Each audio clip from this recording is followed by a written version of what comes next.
ইতিহাস লিখছে সেই যুগের এক বাদশাহ, তার অভ্যাস ছিল কবিতা শোনা, নতুন নতুন কবিতা শুনে পুলকিত হতেন। এখন নতুন কবিতা আর কত শোনানো যায়, এখন কবিতা আর মানুষ নতুন করে আর বানাচ্ছে না। ফলে রাজা তার মন্ত্রীদেরকে ডেকে বলল যে বাজারে শোহরাত করে দাও, যে ব্যক্তি নতুন কবিতা রাজাকে শোনাতে পারবে তাকে 10 সহস্র মুদ্রা পুরস্কার দেওয়া হবে। মন্ত্রীরা বলল এটা তো সর্বনাশ হবে, এই নতুন কবিতা লোকেরা বানায় আনবে আর আপনি 10 সহস্র করে মুদ্রা দিয়ে দিয়ে রাজভান্ডার তো শেষ হয়ে যাবে। রাজা বলল না, আমার বুদ্ধি আমার কাছে, তোমরা শুধু এইভাবে ঘোষণাটা দিয়ে দাও আর 3টা লোক দাও আমাকে, একবার শুনলে মুখস্থ হয় এরকম একজন দাও, 2বার শুনলে মুখস্থ এরকম আরেকজন দাও, 3বার শুনলে মুখস্থ এরকম আরেকজন দাও। স্মৃতিশক্তি সম্পন্ন এরকম 3 জন লোক পাওয়া মোটেই কষ্ট হলো না। বাজারে শোহরাত করে দেওয়া হলো। নতুন নতুন নতুন নতুন কবিতা তৈরি করে কবিরা আসতে লাগলো, দিচ্ছে। আপনারা থামেন না, আমি তো বলে দিয়েছি, ফ্যান সরাই দেন পিছনের দিকে, পিছনে লাগাই দেন আমার পিছনে।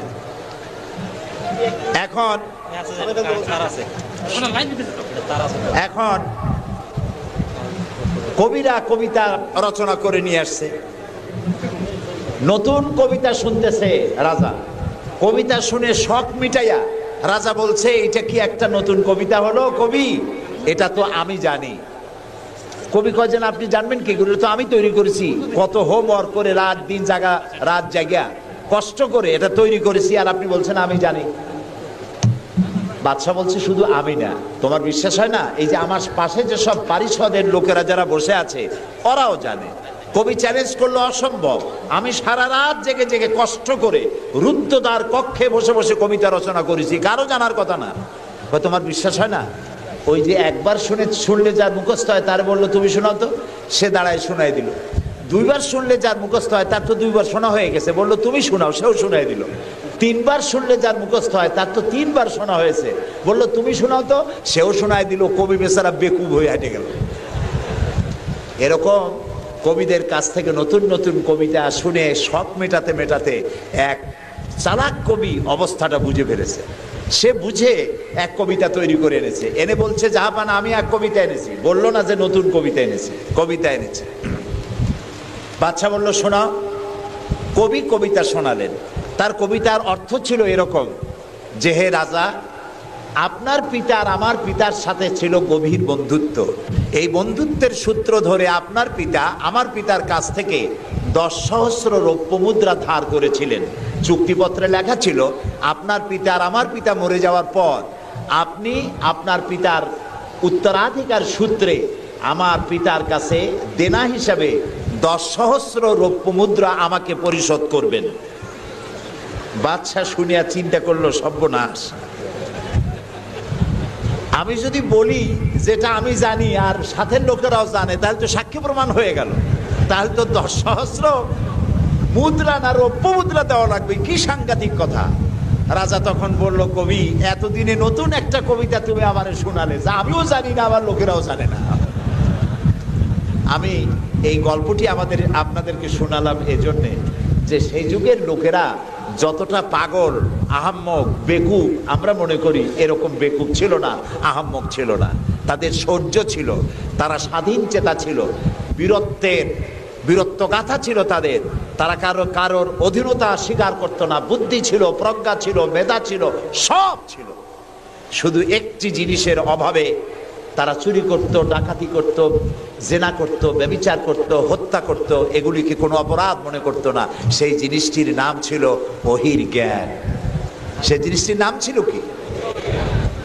আল্লাহ রাব্বুল আলামিন সেই যুগে এই মানুষগুলির পরিবর্তনের জন্য, গোটা বিশ্বে শান্তি আনার জন্য, পৃথিবী যখন ধ্বংসের দ্বার প্রান্তে দাঁড়িয়েছে, রহমত ছাড়া পৃথিবীকে আর রক্ষা করা যাবে না, তখন আল্লাহ তাআলা রাসূলকে রহমত হিসাবে হযরতে খাদিজা যখনই দ্বীনের দাওয়াত পেলেন, ও দেখা আল্লাহকে বিশ্বাস করতে হবে, মুহাম্মদ সাল্লাল্লাহু আলাইহি সাল্লামের নবুয়ত মানতে হবে, এই প্রশ্ন যখন সামনে এলো, হযরতে খাদিজা কোনো প্রশ্ন তোলেন নাই, এক মুহূর্ত দেরিও করেন নাই, সঙ্গে সঙ্গে পড়ে নিয়েছেন লা ইলাহা ইল্লাল্লাহু মুহাম্মাদুর রাসূলুল্লাহ।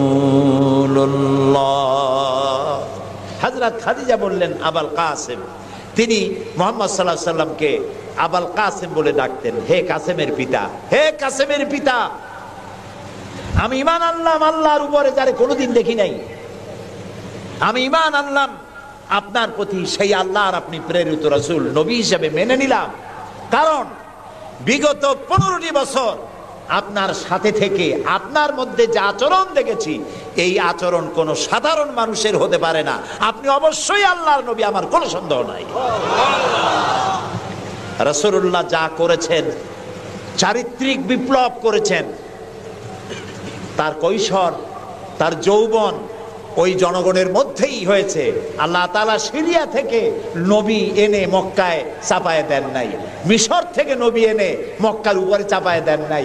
ওই সমাজেই তিল তিল করে তিনি বড় হয়েছেন মানুষের মাঝে।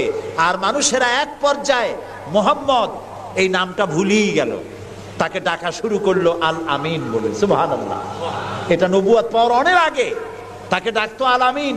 বিপদে পড়লে বলতো চলো আল আমিনের কাছে যাই, ঝগড়া হলে বলতো চলো আল আমিনের কাছে যাই, আমানত রাখতে হবে চলো আল আমিনের কাছে যাই। তার নামই লোকেরা ভুলে গেল। এক পর্যায়ে নাম প্রচারিত হলো আল আমিন, মানে কি? বিশ্বাসী। তিনি নিজেকে তিল তিল করে গড়েছেন, আল্লাহ তাআলা গড়ে তুলেছেন তাকে। হযরতে খাদিজা তার প্রতি ঈমান আনলেন। রাসূলুল্লাহ দাওয়াত দিলেন তার বন্ধু, যার সাথে তার বন্ধুত্ব ছিল 20 বছরের, হযরতে সাইয়েদুনা আবু বকর রাদিয়াল্লাহু তাআলা আনহু, 20 বছরের বন্ধু। হযরত আবু বকরের কাছে রাসূলুল্লাহ যখন দাওয়াত দিলেন যে আমি আল্লাহ রাসূল, আমার উপর ঈমান আনো, এক আল্লাহর উপর ঈমান আনো, হযরত আবু বকরও এক মুহূর্ত দেরি করেন নাই, বলেছেন আপনি অবশ্যই আল্লাহর নবী, আমার তো কোনো সন্দেহ নাই এর মধ্যে। সুবহানাল্লাহ। রাসূল পাক সাল্লাল্লাহু আলাইহি সাল্লাম এই মক্কি জিন্দেগিতে মানুষদেরকে তৈরি করলেন আল্লাহর ইচ্ছা মাফিক। তিনি দাওয়াত দিলেন একটি, তিনি বললেন ইয়া আইয়ুহান নাস কুলু লা ইলাহা ইল্লাল্লাহ তুফলিহু, হে মানব সকল পড়ো তোমরা লা ইলাহা ইল্লাল্লাহ। জোরে পড়েন লা ইলাহা ইল্লাল্লাহ, লা ইলাহা ইল্লাল্লাহ। একথা ঘোষণা করে দাও, কোনো ইলাহ নাই, কোনো আইনদাতা নাই, বিধানদাতা নাই, শাসনকর্তা নাই, কেউ নাই ইল্লাল্লাহ, আল্লাহ ছাড়া। এই দাওয়াত যখন তিনি দিলেন, যেই সমাজের লোকেরা তাকে আলামিন বলতো, সেই লোকেরা ফুলের মালা নিয়ে দৌড়ে আসতো নাকি? তারা পাথর নিয়ে ছুটে এলো, কারণ তারা বুঝতো লা ইলাহা ইল্লাল্লাহর মানে কি। লা ইলাহা ইল্লাল্লাহর মানে শুধু কোনো ইলাহ নাই আল্লাহ ছাড়া, মুহাম্মদ সাল্লাল্লাহু আলাইহি ওয়াসাল্লাম আল্লাহর প্রেরিত রাসূল, এই কথাটুকুনো যদি শুধু হইতো তাহলে মার খাওয়া লাগতো না। রাসূলুল্লাহ মার খান নাই, মুসা আলাইহিস সালাম মার খান নাই, ইব্রাহিম আলাইহিস সালাম খান নাই, এমন কোন নবী নাই। 3 জন নবী ছাড়া, কয়জন নবী ছাড়া? 3 জন নবী ছাড়া মার খান নাই, দেশান্তরিত হন নাই, গালিগালাজ শোনেন নাই, ঠাট্টা বিদ্রুপ শোনেন নাই, এমন কোন নবী নাই। কয়জন নবী বাদে? 3 জন। একজন কে? আদম আলাইহিস সালাম। সে সময় কোনো মানুষই নাই, কাজেই তারে বিরক্ত করবে কে? আর ছিলেন নূহ আলাইহিস সালাম। প্রথমে বাধা পাইলেন, পরে যখন বন্যা হয়ে গেল, সব যখন মরে গেল, তখন আর তারে বাধা দেওয়ার মতো কেউ ছিল না। আর একজন ছিলেন হযরতে সুলাইমান আলাইহিস সালাম। হযরত সুলাইমানকে আল্লাহ সারা পৃথিবীর রাজত্ব তার হাতের মুঠায় দিয়ে দিয়েছিলেন, সেই জন্য তার বিরোধিতাকারী কেউ ছিল না। এই 3 জন বাদে ইয়া হাসরাতান আলাল ইবাদ, বান্দার উপর আফসোস, এমন একজন নবী রাসূল পাঠাই নাই যার সাথে সমকালীন যুগের লোকেরা ঠাট্টা করে নাই, বিদ্রুপ করে নাই, মারধর করে নাই। সবাই করেছে। কারণটা কি? কারণ কি? কারণ হলো লা ইলাহা ইল্লাল্লাহর মতো বিপ্লবাত্মক রিভলিউশন সৃষ্টিকারী কথা আকাশের নিচে জমিনের উপরে আর নাই। মানে কি? মানে হচ্ছে লা ইলাহা, কোনো ইলাহা নাই, কোনো আইনদাতা নাই, কোনো বিধানদাতা নাই, কোনো শাসনকর্তা নাই, কোনো হায়াত আর মওতের মালিক কেউ নাই ইল্লাল্লাহ, আল্লাহ ছাড়া। এটি বিপ্লব সৃষ্টিকারী কথা। এই কথা যখন হযরত মুসা আলাইহিস সালাম বলেছিলেন ফেরাউনের সামনে, ফেরাউন তখন বলল, মা আলিমতু লাকুম মিন ইলাহিন গায়রি, আমি তো জানি না যে আমি ছাড়া আরো কোনো ইলাহ আছে, তুমি এক নতুন দাওয়াত নিয়ে আসছো। আনা রাব্বুকুমুল আলা, আমি তো বড় খোদা, আমি তো বড় ইলাহ। আমি এই গত 6 তারিখে মিশর সফর করেছিলাম, আমার জীবনের প্রথম এই মিশর সফর। উদ্দেশ্য ছিল মুসা আলাইহিস সালামের দেশ দেখা, ফেরাউনের দেশ দেখা। সেখানে ফেরাউনকেও অবশেষে দেখে এলাম। ফেরাউন মরে গেছে, কিন্তু তার দেহটাকে আল্লাহ তাআলা রেখে দিয়েছেন। আল্লাহ তাআলা তারে বলেছিলেন, যে জায়গায় যে দরিয়ায় তাকে ডুবানো হয়েছে সেই বাহার, সেই সমুদ্র দেখে এসেছি। যেখানে আল্লাহ তাআলা মুসা আলাইহিস সালামের সঙ্গে কথা বলেছেন সে জায়গাও যাওয়ার তৌফিক আল্লাহ তাআলা দিয়েছেন, সে জায়গাও দেখে আসছে। ফেরাউন, তাকে দেখার জন্য মিউজিয়ামের মধ্যে ঢুকলাম। 40 পাউন্ড মিশরীয় মুদ্রা, 40 পাউন্ড লাগলো। এরপরে ওর লাশ দেখার জন্য আরো 70 পাউন্ড লাগবে। পয়সা খরচ করে এই শয়তানটারে দেখতে গেলাম। কারণ আল্লাহ তাআলা বলেছেন, কুল সিরু ফিল আরদ ফানজুরু কাইফা কানা আকিবাতুল মুকাজ্জিবিন, ঘুরে বেড়াও, আমার পৃথিবী ভ্রমণ করো। আল্লাহ তাআলা বলছেন, আমার পৃথিবী ভ্রমণ করো আর দেখো মহাসত্যের অস্বীকারীদের আমি কি পরিণতি করেছি, দেখে আসো। সুবহানাল্লাহ। আমি গিয়ে দেখলাম মিস্টার ফেরাউন শুয়ে আছে, গ্লাসের বক্সের মধ্যে কাপড় দিয়ে জড়ানো, গর্দানটা এরকম চিকন, এতটা লম্বা গর্দান, মুখের মধ্যে দাঁত একটা আছে, হাতে এবং পা, হাত পা বের করা, তাতে কিছু নখ টক আছে এবং মাথায় কিছু চুলও আছে। কয়েক হাজার বছর আগের লাশ। সে যখন ডুবতেছিল তখন বলতেছিল, আমান্তু, না হ্যাঁ, আমান্তু কামা আমানাত বিহি বানু ইসরাইল, আমি ঈমান আনলাম বনি ইসরাইলরা যার উপর ঈমান আনছে। আল্লাহর উপর ঈমান আনছে এটা কিন্তু বললো না, বনি ইসরাইলরা যার উপরে ঈমান এনেছে তার উপরে ঈমান আনলাম। ওয়া আনা মিনাল মুসলিমিন, আল্লাহ আমি তো একজন মুসলমান, আমার আবারও সুবাও কেন? আল্লাহ তাআলা বললেন, আল আন, এখন, ওয়াকাদ আসাইতা কাবলু ওয়া কুনতা মিনাল মুফসিদিন, অথচ তুমি বিদ্রোহ ঘোষণা করেছো আর তুমি সবথেকে বড় সন্ত্রাসী।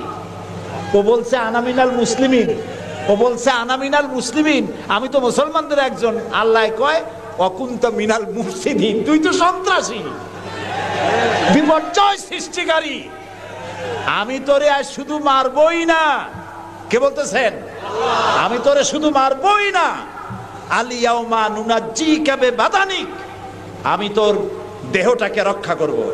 পানিতে তুই পচবি না, মাটিতে পচবি না, পোকায় মাকড়ে তোরে খাবে না, আমি তোরে শুটকি বানায় রাখবো কিয়ামত পর্যন্ত। এই জন্য শুটকি বানায় রাখবো, পৃথিবীতে যত ফেরাউন তোর মতো পৃথিবীতে আসবে তোরে দেখে যেন শিক্ষা গ্রহণ করতে পারে।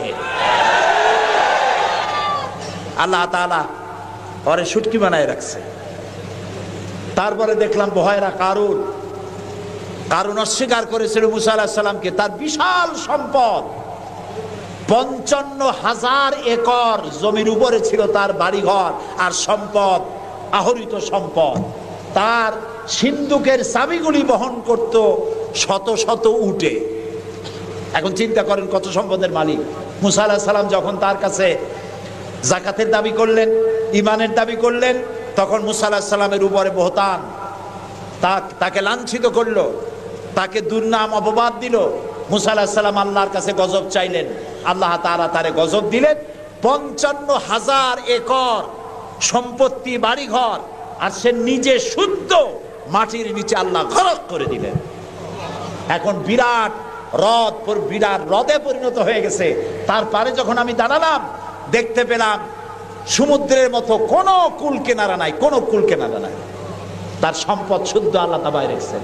আল্লাহ তাআলা বলছেন, পৃথিবী ঘোরো আর দেখো মহাসত্যের অস্বীকারীদেরকে কি ধরনের শাস্তি দিয়েছি, দেখে আসো। সুবহানাল্লাহ। এই ফেরাউনের কাছে যখন মুসা আলাইহিস সালাম বললেন, ঈমান আনো আমার উপরে, আল্লাহর উপর ঈমান আনো। সে কয় মা আলিমতু লাকুম মিন ইলাহিন গায়রি, আমি তো জানি না আমি ছাড়া আরো কোন ইলাহ আছে, আমি তো ইলাহ।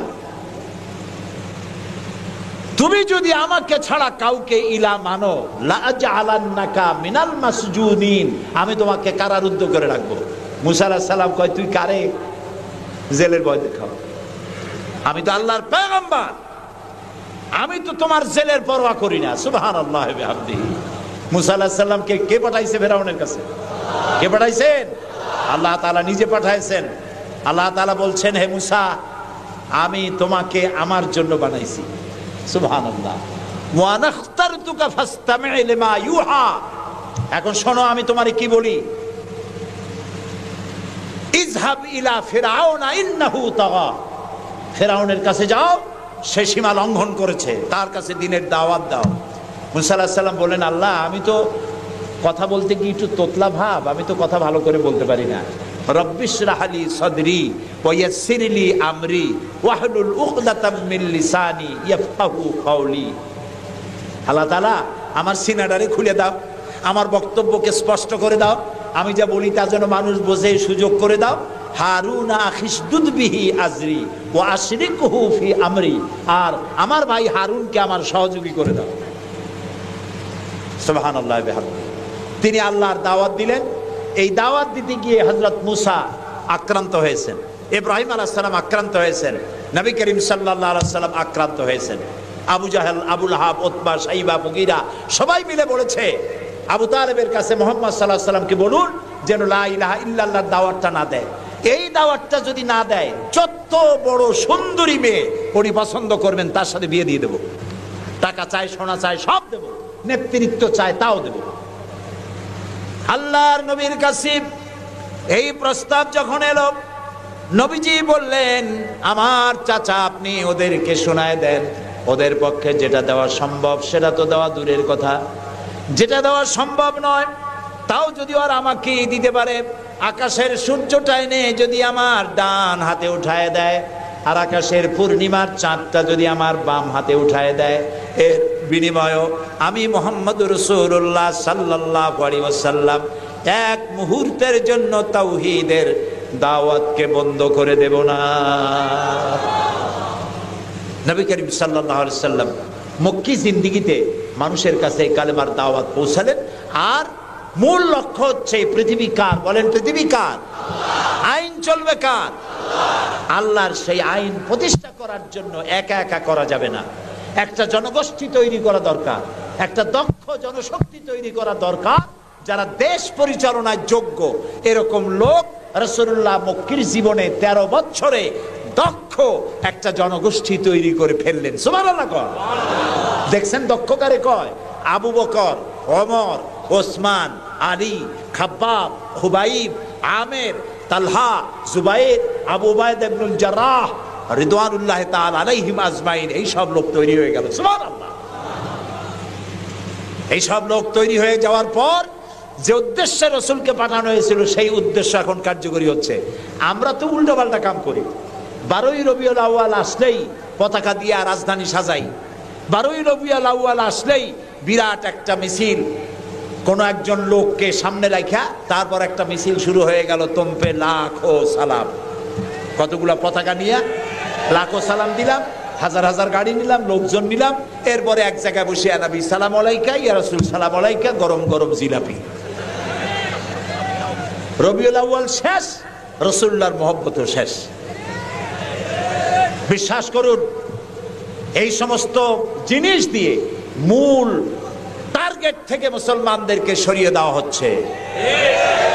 আপনারা আমাকে জবাব দেন, যারা এই সব কাজ করে তারা বলে রাসূলুল্লাহর ভালোবাসায় করি।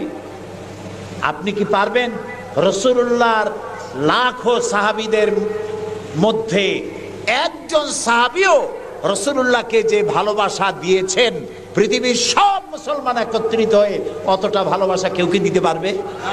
পারবে? এবার বলেন, সাহাবীরা এরকম কোন মিছিল করেছেন রাসূলুল্লাহর জন্মদিনে? তার জন্মদিবস পালন করেছেন? করেন নাই। যেটা হাদিসে নাই আমরা তা করতে পারি না। যে মিলাদ এখন পড়া হয়, যে সিস্টেমে পড়ানো হয়, একত্রিত হয়ে ইয়া নবী সালাম আলাইকা, ইয়া রাসূল সালাম আলাইকা। সাহাবীরা এরকম করেন নাই, তাবিঈনরা করেন নাই, তাবিঈনরা করেন নাই। মিলাদের এই সিস্টেম চালু হয়েছে রাসূলের ইন্তেকালের অন্তত 600 বছর পর। ফাইনা তাযহাবুন, কোথায় চলছি আমরা? রাসূলের মূল অনুষ্ঠান ছেড়ে দিয়ে, মূল কাজ ছেড়ে দিয়ে ভিন্ন পথে প্রবাহিত হচ্ছি।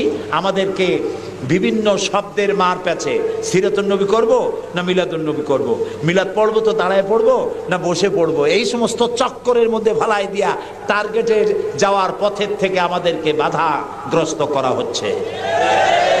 প্রিয় ভাই সব, নবী করিম সাল্লাল্লাহু আলাইহি ওয়াসাল্লাম জনশক্তি তৈরি করে ফেললেন, একটা রাষ্ট্র চালাবার মতো লোক তৈরি হয়ে গেল। আপনি যদি এই যে আর্মির ট্রেনিং হয়, শীতকালীন মহড়া হয়, আর্মির ট্রেনিং হয় কেন? এত পয়সা দিয়ে আর্মি টিকায় রাখা হয় কি জন্য? কি জন্য? দেশ রক্ষার জন্য। আমরা তো সবাই দেশপ্রেমী, আমরা দেশ রক্ষা করতে তো আমরাই পারি। আর্মিদেরকে এত পয়সা খরচ করে করানো হচ্ছে কেন? এই জন্য করানো হচ্ছে, যখন যুদ্ধ বাঁধবে তখন আপনি অস্ত্র চালাইতে পারবেন না, অস্ত্র চালাবার মতো যোগ্যতা সম্পন্ন লোক গভর্নমেন্ট তৈরি করে, প্রতিরক্ষা বাহিনী তৈরি করে, যাতে করে কোন দেশ আমার স্বাধীন ভূমির উপরে আঘাত করতে না পারে। সেই জন্য এখন এটাকে পরিচালনার জন্য ট্রেনিং দেওয়া হয়। মুসলমানদেরকে আল্লাহ তাআলা কোরআনের মাধ্যমে, ইসলামের মাধ্যমে, হাদিসের মাধ্যমে তাদেরকে ট্রেনিং দেওয়া হয়। জমিন আল্লাহর, আইন চলবে আল্লাহ। আইনের ইমপ্লিমেন্টের জন্য, সে আইন প্রয়োগ করার জন্য দক্ষ যোগ্য জনশক্তি প্রয়োজন। রাসূলুল্লাহ নিজের সোহবত দিয়ে ধন্য করেছেন সাহাবায়ে কেরামদেরকে, তাদেরকে তৈরি করতে সক্ষম হয়েছেন। 13 বছর চলে যাওয়ার পর আল্লাহ পাক তাকে হিজরত করার অর্ডার করলেন। এবার রাসূলুল্লাহ মদিনায় চলে আসলেন। মদিনায় এসে ইসলামী রাষ্ট্রের ঘোষণা দিলেন। সুবহানাল্লাহ বলেন। এবার রাসূলুল্লাহ প্রেসিডেন্ট, এবার রাসূলুল্লাহ কি প্রেসিডেন্ট, রাষ্ট্রপতি। আর তার সংবিধান হলো কোরআন। সংবিধান কি? কোরআন। কোরআনের আইন চালু করে দিলেন। তিনি রাষ্ট্রপ্রধান হলেন। সমাজ থেকে চুরি, ডাকাতি, জেনা, ব্যভিচার, হত্যা, ধর্ষণ সব দূরীভূত হয়ে গেল। আজ মানুষ দরজা খুলে ঘুমাবার সুযোগ পেয়ে গেল। নবী করিম সাল্লাল্লাহু আলাইহি ওয়াসাল্লাম ঘোষণা করলেন, খায়রুল কুরুনি কারনি, সর্বশ্রেষ্ঠ যুগ হলো আমার যুগ। রাসূলের যুগ হলো শ্রেষ্ঠ যুগ। সমাজ থেকে চুরি ডাকাতি নির্মূল হয়ে গেল কোরআনের আইন চলার কারণে। যারা বিরোধিতা করছিল তারাও দেখলো যে মুহাম্মদ সাল্লাল্লাহু আলাইহি ওয়াসাল্লামের সাথে আমরা খামোখাই বিরোধিতা করেছি, উনি তো আমাদের বিরোধী লোক না, উনি তো আমাদের ধর্মের বিরুদ্ধের লোক না, উনি তো দেশে আইন দিয়েছেন এমন যে আইনের মাধ্যমে মানুষ তার নিজের ধর্ম পালন করতে পারে, চুরি করে না, ডাকাতি করে না, মানুষ খাবার পায়, পরার পায়, থাকার পায়, সবকিছুর গ্যারান্টি পেয়েছে। আল্লাহ তাআলা তখন একটি সূরা নাজিল করলেন।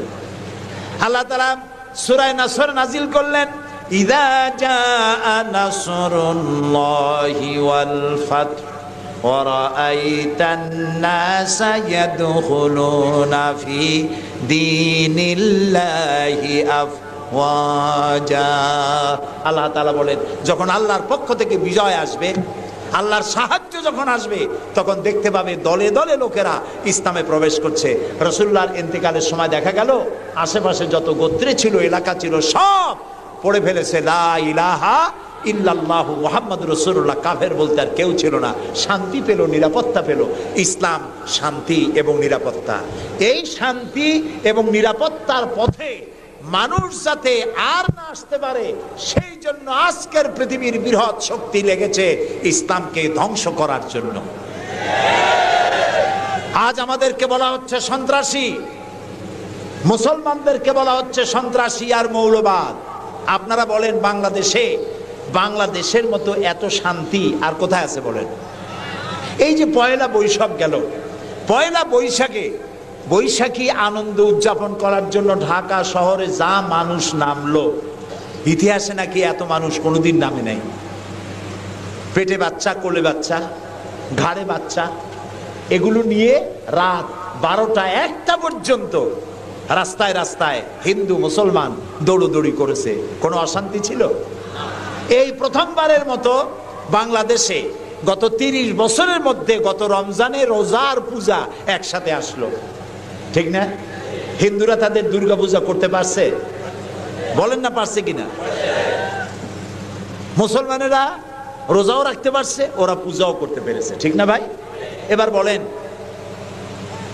এই ফেনীতে আপনারা দুর্গা পূজার সময় কয়টা মূর্তির মাথা ভাঙছেন বলেন?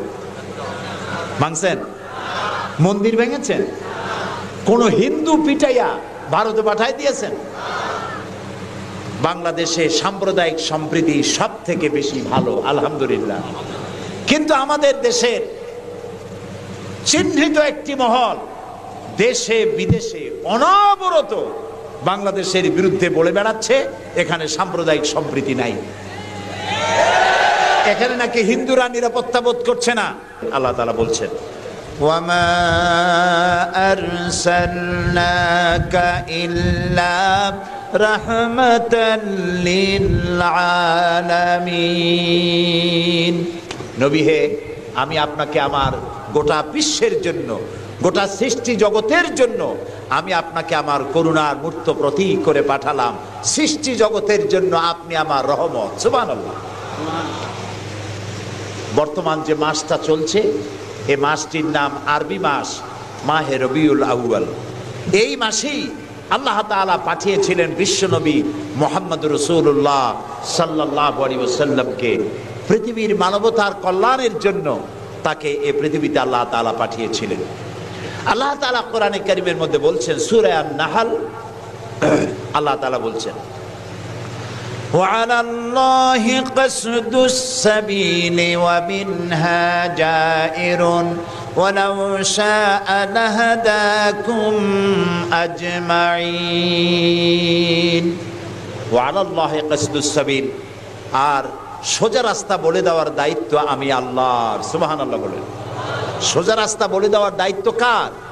আল্লাহ তাআলা বলছেন সোজা রাস্তা বলে দেওয়ার দায়িত্ব আমার, যেখানে রয়েছে অসংখ্য বাঁকা পথ। ওয়ালাউ শাআ লাহাদাকুম আজমাইন। আর আমি যদি ইচ্ছে করতাম তাহলে গোটা বিশ্বের সমগ্র মানব মণ্ডলীকে আমি হেদায়েত করে দিতাম।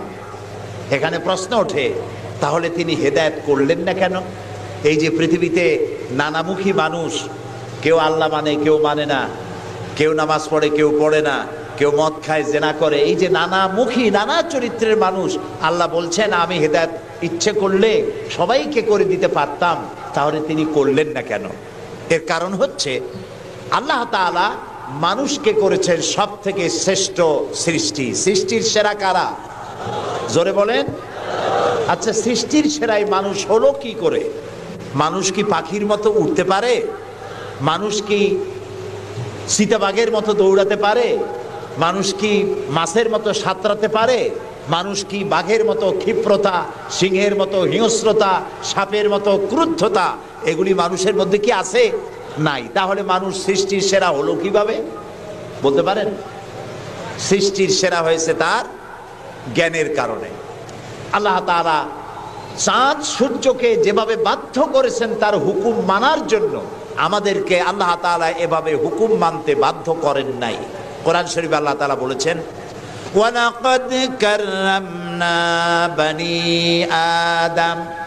আল্লাহ তাআলা বলেন, আদম সন্তানকে আমি সম্মানিত করেছি। চাঁদ, সূর্য, গ্রহ, নক্ষত্র, সৌররাজি, নবমণ্ডল, ভূমণ্ডল সব কিছু আল্লাহর আইন মানতে বাধ্য না বাধ্য নয়? আল্লাহ তাআলা কোরআনে কারীমে বলেছেন, আফাগায়রা দীনিল্লাহি ইয়াবগুন ওয়ালাহু আসলামা মান ফিস সামাওয়াতি ওয়াল আরদি তাওআন ওয়া কারহা।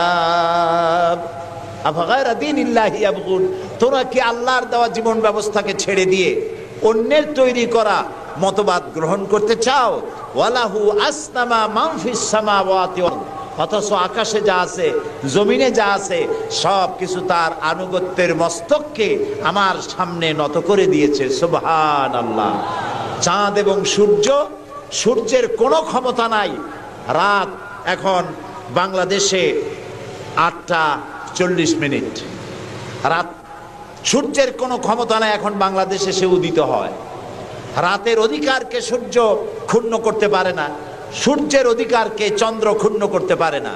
লাশ-শামসু ইয়ামবাগি লাহা আন তুদরিকাল কামারা ওয়ালাল লাইলু সাবিকুন নাহার ওয়া কুল্লুন ফি ফালাকিন ইয়াসবাহুন। আকাশে জমিনে যা কিছু আছে সব আল্লাহর হুকুম মেনে চলছে, কেউ কাউকে অতিক্রম করতে পারে না। তাহলে আমরা বুঝলাম চাঁদ সূর্য হুকুম মানে কার? জোরে বলেন। এই যে গাছগুলি, চতুর্দিকে যত গাছপালা আপনারা দেখতে পান, সুবরি গাছে নারকেল হবে না, নারকেল গাছে তাল হবে না, বেল গাছে জাম হবে না, আম গাছে লিচু হবে না। ওয়ালান তাজিদা লিসুন্নাতিল্লাহি তাবদীলা। আল্লাহ তাআলা বলছেন আমার লব নেচার, প্রকৃতির আইনের ভেতরে কোনো পরিবর্তন হবে না, আমার আইন তারা মানতে বাধ্য। কেবলমাত্র মানুষ, কেবলমাত্র মানুষ। আমি তোমাদেরকে সম্মানিত করেছি, সেই জন্য আমি তোমাকে আইন মানতে বাধ্য করি নাই। কোরআন শরীফে আল্লাহ পাক বলছেন ইচ্ছে করলে কুফরি করতে পারো, ইচ্ছে করলে ঈমান আনতে পারো, ইচ্ছে করলে মুমিন হতে পারো, ইচ্ছা করলে কুফরিও করতে পারো। এটা তোমার ইচ্ছার উপরে ছেড়ে দিয়েছে। কারণ কাদ তাবায়্যানার রুশদু মিনাল গাই, হক আর বাতিল দুইটাকে আমি আলাদা করে দেখিয়ে দিয়েছি। আসহাবুল ইয়ামিন, আসহাবুশ শিমাল, ডানপন্থী আর বামপন্থী দুইটা দল আমি দেখাই দিয়েছি। ডান দিকে, আর এটা বোঝার জন্য বিবেক দিয়েছি। কি দিয়েছি বলেন? বিবেক। বিবেক আছে আমাদের? আছে কিনা? বিবেক দিয়েছি বোঝার জন্য। ডান দিকে যারা যাবে, এই ডান দিকের নেতৃত্ব দিবে নবীরা, আর নবীরা ডানপন্থীদেরকে সাথে নিয়ে চলে যাবে কোথায়? আল্লাহর জান্নাতে। আর যারা বামপন্থী তাদের নেতৃত্ব দেবে শয়তান। কে দেবে নেতৃত্ব? আমি বুঝি না মুসলমানেরা কেমনে বামপন্থী হয়। আমাদের দেশে কিছু মুসলমান আছে নামধারী, নাম মুসলমানের, কিন্তু নিজেদের পরিচয় দেয় তারা বামপন্থী। আছেন এরকম? এই সমস্ত বামপন্থীদের নেতৃত্ব দিবে শয়তান, আর এদেরকে নিয়ে শয়তান তাদেরকে নিয়ে যাবে কোথায়?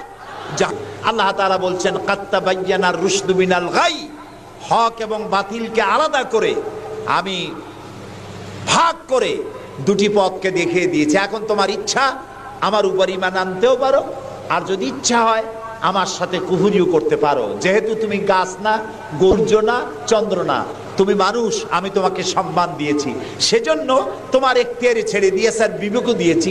এই বিবেক দিয়ে তুমি বুঝতে পারবা পথ কোনটা। আল্লাহ বলছেন আমার দায়িত্ব হলো ওয়া আলাল্লাহি কাসদুস সাবিল, সোজা রাস্তা বলে দেওয়ার দায়িত্ব আমার। সুবহানাল্লাহ। আমি বলে দিয়েছি সোজা রাস্তা কোনটি। আল্লাহ তাআলা বলেন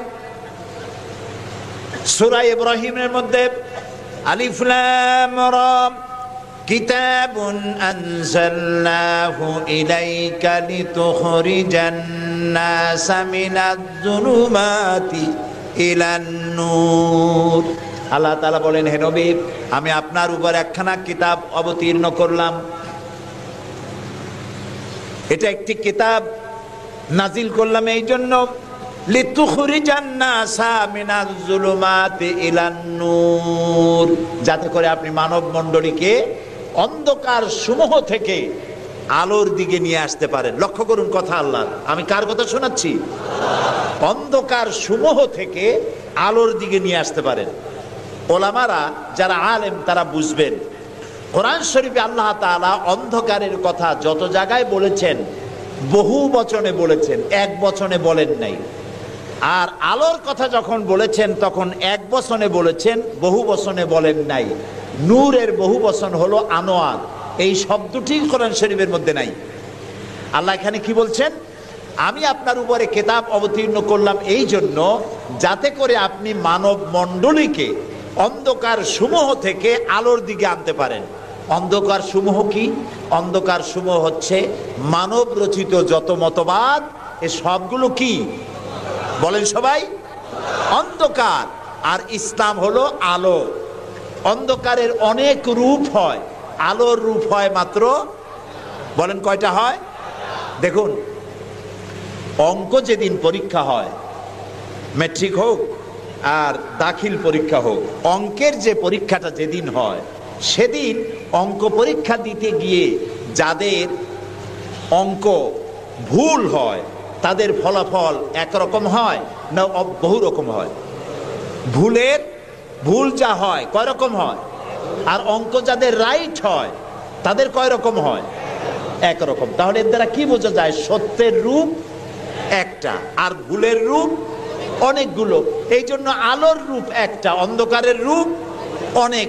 যেমন বিদ্যুতের আলো, কেরোসিনের আলো, হেসাকের আলো, চাঁদের আলো, সূর্যের আলো, যত রকমের আলো আছে সব আলোর রূপ একটাই, কিন্তু অন্ধকারের রূপ বিভিন্নতর।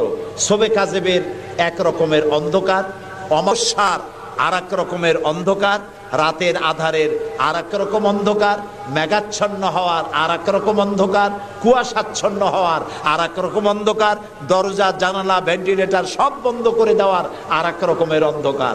অন্ধকারের রূপ অনেক আর আলোর রূপ একটা। আল্লাহ বলছেন কোরআন এই জন্য নাজিল করেছি লিতুখরিজান নাসা মিনাজ জুলুমাতি ইলান নূর, মানুষের তৈরি করা যত মতবাদ সব অন্ধকার,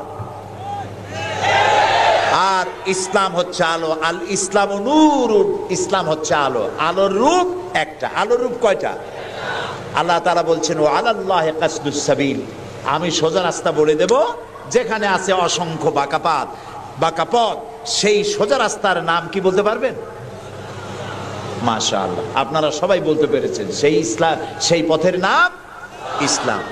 এই ইসলামের পথ প্রদর্শক ছিলেন আল্লাহর নবীরা। দুনিয়ায় যত নবী আল্লাহ পাঠিয়েছেন সমস্ত নবীরা হচ্ছেন ইসলামের পথ প্রদর্শক।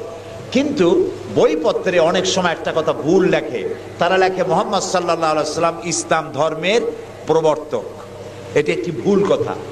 প্রবর্তক অর্থাৎ যিনি শুরু করেন, যিনি যে জিনিসটা চালু করেন তিনি ওইটার প্রবর্তক হন। ইসলামের প্রবর্তক হচ্ছেন আল্লাহ তাআলা, আর সমস্ত নবীরা হচ্ছেন প্রচারক, আর সর্বশ্রেষ্ঠ প্রচারক হচ্ছেন মুহাম্মাদুর রাসূলুল্লাহ সাল্লাল্লাহু আলাইহি ওয়াসাল্লাম। আল্লাহ রাব্বুল আলামিন তাকে পৃথিবীতে পাঠালেন ইসলাম প্রচার, প্রসার, প্রতিষ্ঠা এই কাজের জন্য। আল্লাহ তাআলা তাকে পাঠালেন এবং তাকে সর্বাধিক মর্যাদা দিলেন। এত বড় মর্যাদা আল্লাহ তাআলা পৃথিবীতে আর কারো দেন নাই। সুবহানাল্লাহ। কোরআনে কারীমের মধ্যে আমরা দেখতে পাই আল্লাহ রাব্বুল আলামিন যখনই কোনো নবীকে ডাকার দরকার বোধ করেছেন তিনি নাম ধরে ধরে ডেকেছেন। তিনি বলেছেন ইয়া আদম, ইয়া জাকারিয়া, ইয়া ইব্রাহিম, ইয়া ঈসা, ইয়া মূসা। গোটা কোরআন শরীফ তন্ন তন্ন করে যদি তালাশ করা যায় কোরআন শরীফের ভিতরে কোথাও ইয়া মুহাম্মদ এই শব্দটি, এই বাক্যটি কোথাও পাওয়া যাবে না। আল্লাহ তাআলা তার রাসূলকে মুহাম্মদ সাল্লাল্লাহু আলাইহি সাল্লামকে কোরআনে কারীমে কোথাও নাম ধরে ডাকেন নাই। কেন ডাকেন নাই? তাকে মর্যাদা দিয়েছেন। সুবহানাল্লাহ বলুন। আল্লাহ রাব্বুল আলামিন নিজে তো নাম ধরে ডাকেনি নাই, বরং কোরআনে কারীমে আল্লাহ রাব্বুল আলামিন বলেছেন ও পৃথিবীর মানুষেরা, আমার নবীকে তোমরাও যেন পরস্পরকে যেভাবে নাম ধরে ডাকাডাকি করো, আমার নবীকে তোমরা সেভাবে নাম ধরে ডাকবে না। আল্লাহ নিষেধ করে দিয়েছেন। কোরআনে কারীমের মধ্যে আল্লাহ তাআলা তাকে নাম ধরে ডাকেন নাই এবং তার মর্যাদা সমস্ত নবীদের চাইতে বেশি দিয়েছেন। পৃথিবীতে যত নবী এলেন সমস্ত নবীরা এসেছেন যার যার এলাকার উপরে ভিত্তি করে, ভাষার উপরে ভিত্তি করে, গোত্রের উপরে ভিত্তি করে। মুহাম্মদ সাল্লাল্লাহু আলাইহি সাল্লাম শুধু আরবি ভাষাভাষীদের নবী ছিলেন না, শুধুমাত্র মক্কার এবং মদিনার নবী ছিলেন না, তিনি বিশ্ব নবী। বলুন তো কি নবী? আল্লাহ রাব্বুল আলামিন কোরআনে কারীমের মধ্যে বলেছেন কুল ইয়া আইয়ুহান নাসু ইন্নী রাসূলুল্লাহি ইলাইকুম জামিআ। আল্লাহ তাআলা বলেন হে নবী আপনি বলুন, ও পৃথিবীর মানব মণ্ডলী, আমি আল্লাহর পক্ষ থেকে তোমাদের সকলের জন্য আমি রাসূল হয়ে এসেছি। কিয়ামত পর্যন্ত এই পৃথিবীতে যত মানুষ আসবে সমস্ত মানুষের জন্য।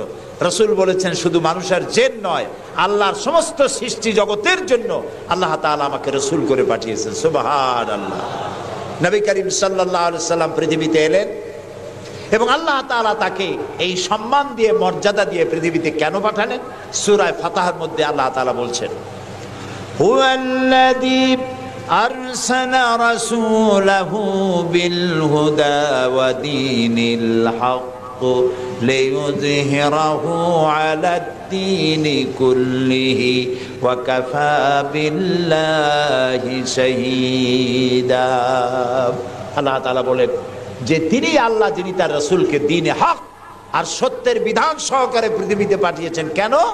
লিইউযহিরাহু আলা দ্বীনি কুল্লিহি, যাতে করে তিনি মানুষের তৈরি করা সকল মতবাদের উপরে ইসলামকে বিজয়ী করে দিতে পারেন। এই জন্য আল্লাহ তাআলা রাসূলকে এই পৃথিবীতে পাঠিয়েছেন। সুবহানাল্লাহি ওয়া বিহামদিহি। রাসূলুল্লাহ পৃথিবীতে আসলেন এবং তিনি চরিত্র দিয়ে, যুদ্ধ করে নয়, ইসলাম প্রচার করেছেন কি দিয়ে বলেন? তরবারি দিয়ে নয়। ইসলাম মানে শান্তি, শান্তির ধর্ম। ইসলাম কিসের ধর্ম? শান্তির ধর্ম। মুসলমান কারা? যারা শান্তি প্রতিষ্ঠা করে তারাই। আর আল্লাহর এক নাম হচ্ছে সালাম। আল্লাহর এক নাম কি বলেন সবাই? সালাম। আল্লাহর নাম শান্তি, ইসলাম শান্তি, মুসলমানেরা চায় শান্তি। সেই শান্তি প্রতিষ্ঠার জন্য মুহাম্মদ সাল্লাল্লাহু আলাইহি ওয়াসাল্লাম তরবারি দিয়ে ইসলাম আনেন নাই, তিনি ইসলাম এনেছেন তার অনুপম চরিত্র মাধুর্য দিয়ে, ব্যবহার দিয়ে, দিন প্রচার করে তার মাধ্যমে জনগণকে ইসলামের মধ্যে এনেছেন। কথা উঠতে পারে তাহলে যুদ্ধগুলো হলো কেন? বদর, ওহদ, হুনাইন, তাবুক, এগুলো ইয়ারমুক, কেন এই যুদ্ধগুলো হলো? এসব যুদ্ধ ছিল ডিফেন্সিভ। পৃথিবীর কোন ঐতিহাসিক কোন ব্যক্তি বলতে পারবে না যে মুহাম্মদ সাল্লাল্লাহু আলাইহি সাল্লাম সর্বপ্রথম আক্রমণকারী হয়েছেন কোন যুদ্ধে। বলতে পারবে কেউ? বলতে পারবে? তিনি তা করেননি। যখন আক্রান্ত হয়েছেন তখন তিনি প্রতিরক্ষামূলক যুদ্ধ করেছেন। আক্রমণাত্মক যুদ্ধ রাসূলুল্লাহ তার জীবনেও করেন নাই। সুবহানাল্লাহ। চরিত্র দিয়ে তিনি দুনিয়াকে বিজয় করেছেন। পৃথিবীতে যত নেতা আছে সমস্ত নেতাদের চরিত্র তো দুই রকম হয়। নেতাদের চরিত্র কয় রকম হয়? দুই রকম। একটা হয় পার্সোনাল ক্যারেক্টার, আর একটা হয় পাবলিক ক্যারেক্টার। একটা হয় জনগণকে দেখানোর, আর একটা হয় ব্যক্তিগত। রাসূলুল্লাহর চরিত্র এরকম দুই রকম ছিল না। একটু মাথা খাটায় চিন্তা করেন, পৃথিবীতে কোন নেতা আছেন যিনি জনগণের সামনে দাঁড়িয়ে বলতে পারবেন আমি ছাত্র জীবনে যা করেছি, যৌবনে যা করেছি, রাজনৈতিক নেতা হিসাবে গোপনে গোপনে যা করি, এসব কথাগুলি মানুষের কাছে, আমার দলের কাছে, দেশবাসীর কাছে খুলে বলে দাও, এরকম বলতে পারবে কেউ? একজনও পারবে না। যদি বলে তাহলে সব সর্বনাশ।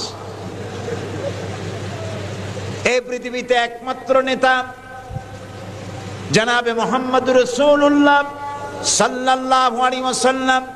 তিনি বলেছেন, ও আমার সাহাবীরা, ও আমার স্ত্রীরা, দিনের আলোতে আর রাতের আধারে আমার ভিতরে তোমরা যে আচরণ আমার দেখতে পাও, আমার ওঠা বসা, আমার চলাফেরা, আমার আচার আচরণ, যা কিছু আমার ভিতরে দেখতে পাও সবগুলি খুলে খুলে মানুষের সামনে বলে দাও। সুবহানাল্লাহ। রাসূলুল্লাহর চরিত্রের সার্টিফিকেট, তার আখলাক কেমন, এটা জানার জন্য হযরত আয়েশার কাছে কয়েকজন সাহাবী প্রশ্ন করেছিলেন, মা, রাসূলুল্লাহর কাছে বেশি সময় কাটাবার সুযোগ আপনি পান, তার ইনস অ্যান্ড আউট আপনি ভালো করে জানেন, বলুন তো তার আখলাক কেমন, তার চরিত্র কেমন? মা আয়েশা বললেন, তোমরা কি কোরআন পড়েছো? বললেন, হ্যাঁ কোরআন পড়েছি। কোরআন কি বোঝো? হ্যাঁ কোরআন বুঝি। হযরত আয়েশা বলেন, কোরআন যদি পড়ে থাকো, কোরআন যদি বুঝে থাকো, রাসূলের চরিত্র আমার কাছে জানার কোনো দরকার নাই। যেটা কোরআন তোমরা পড়েছো, কোরআনের বাস্তব নমুনা যদি দেখতে চাও, আল্লাহর নবীর দিকে তাকায়া দেখো। তার চরিত্র হলো কোরআন। রাসূলুল্লাহর চরিত্র কি? কোরআন। রাসূলুল্লাহর নবুয়তের 23 বছরের জীবনে যা আছে 30 পারা কোরআনে তাই আছে। 30 পারা কোরআনে যা আছে রাসূলুল্লাহর 23 বছরের নবুয়তের জীবনে তাই আছে। বড় করে বলেন সুবহানাল্লাহ।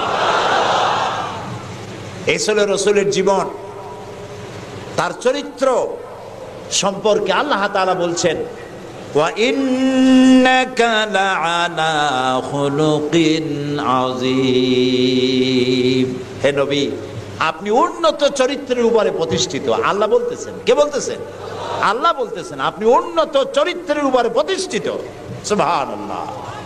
এবং আমাদেরকে বলা হচ্ছে, আমাদেরকে, কাদেরকে? সারা দুনিয়ার মুসলমানদেরকে বলা হচ্ছে, লাকাদ কানা লাকুম ফি রাসূলিল্লাহি উসওয়াতুন হাসানা, গ্রহণযোগ্য মহত্তম আদর্শ তোমাদের জন্য আদর্শ রয়েছে তোমাদের রসুলের মধ্যে।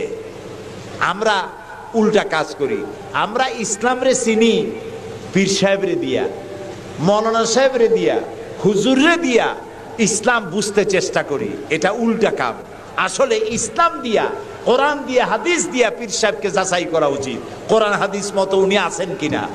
হুজুর সাহেব, মৌলানা সাহেব, নেতা সাহেব কোরআন হাদিস অনুযায়ী আছে কিনা, ওই ব্যারোমিটার দিয়েই বাছাই এবং যাচাই করা উচিত। কিন্তু তা না করে আমরা উল্টাটা করি, যার জন্য আমরা প্রতারিত হই।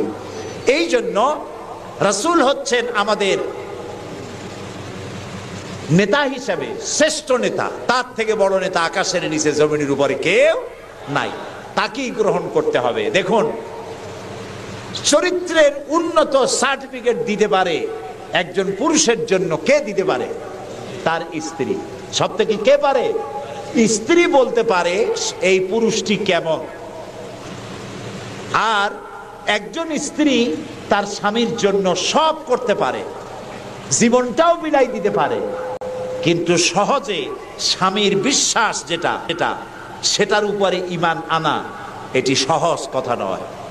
যত পীর সাহেবরা আছেন বাইরে মুরিদ বানাতে আসেন, জিজ্ঞেস করা উচিত, হুজুর আপনার বউ আপনার কাছে মুরিদ হয়েছে কিনা।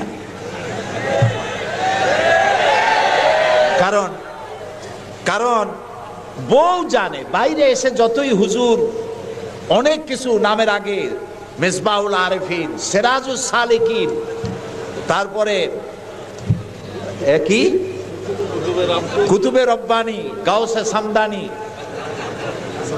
আশেকে পান্দান, সিয়াহে দান্দান, এই যতই বলা হোক না কেন, কিন্তু আসলে উনি কি ওনার বউ চাইতে কেউ ভালো জানে না। এটা ঠিক কিনা?